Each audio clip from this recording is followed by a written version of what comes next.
Teachers and helpers union Rangareddy జిల్లా CITU కార్యదర్శిని. ఈరోజు రేపు వంట వార్పు కార్యక్రమం అంగన్వాడీ యూనియన్గా నిర్వహిస్తూ ఉన్నాం.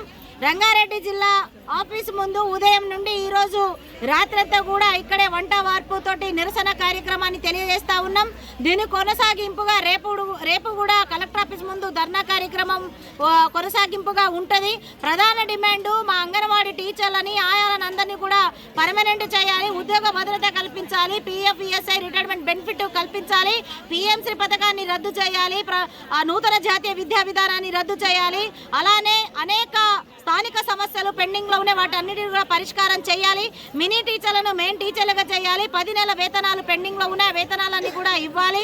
అలానే రిటైర్మెంట్ అయిన టీచర్లకు 2 లక్షల రూపాయలు, ఆయాకు 1 లక్ష రూపాయలు సగభాగం పెన్షన్ ఇవ్వాలి అని చెప్పేసి డిమాండ్ చేస్తూ ఉన్నాం. అసెంబ్లీ సమావేశాలు జరుగుతూ ఉన్నాయి.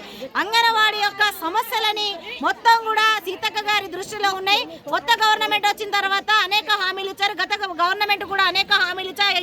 హామీలని కూడా గతంలో ఉన్న BRS గవర్నమెంట్ అప్పుడు సమ్మెలు చేశాము. సమ్మె డిమాండ్లన్నింటినీ కూడా పరిష్కారం చేయాలి. ఇప్పటి వరకు సమ్మె కాలపు వేతనాలు కూడా ఇవ్వలేదు.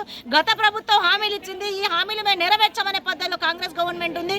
అందుకనే ఈ నిరసన కార్యక్రమం నుంచి మేము ఒక CITగా డిమాండ్ చేస్తున్నది, అప్పీల్ చేస్తుంది ఏందనంటే ఖచ్చితంగా మా అంగన్వాడీ టీచర్లకు ఆయాలకు అందరికి కూడా పర్మనెంట్ ఇవ్వాలి, బడ్జెట్ తగినంత కేటాయించాలని చెప్పేసి డిమాండ్ చేస్తూ ఈరోజు నిరసన కార్యక్రమం చేస్తున్నాం. ఈరోజు రంగారెడ్డి జిల్లాలో ఉన్న అంగన్వాడీ టీచర్లు ఆయాలు ఎవరు కూడా వాళ్ళ సమస్యలను అంత పెద్ద సమస్యలతో ఈరోజు ఈ రంగారెడ్డి కలెక్టరేట్ ఊరి బయట ఉన్న, రాష్ట్రంలో ఉన్న అన్ని కలెక్టరేట్ ఊరి బయట ఉన్న ఎటువంటి పురుగు పూసికి భయపడకోకుండా మీరు తిండి తినకున్నా పర్లేదు కానీ మా వంటలు మేము చేసుకుని నిరసన కార్యక్రమం భాగంగా పాల్గొంటామని ఎవరు కూడా ఇంటికి పోకోకుండా నిరసన కార్యక్రమం వ్యక్తం చేస్తున్నారు.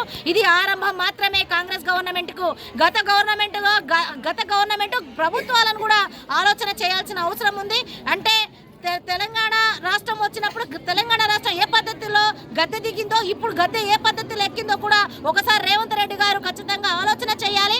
రానున్న రోజుల్లో గ్రామ పంచాయతీ ఎన్నికలు జరుగుతూ ఉన్నాయి. అంగన్వాడీ టీచర్ల ఆయాల సమస్యల పరిష్కారం చేయకపోతే స్థానిక ఎన్నికల్లో మా అంగన్వాడీ టీచర్లందరూ కూడా BLO డ్యూటీలు చేస్తారు. ఖచ్చితంగా మీరే పద్ధతిలో మంత్రులు ఎమ్మెల్యేలు మొత్తం మా గ్రామాలలో తిరుగుతారో ఖచ్చితంగా ఖబర్దార్ అన్న పద్ధతిలో అంగన్వాడీ టీచర్ల ఆయాల మేము ఖచ్చితంగా ఎదుర్కొంటాం.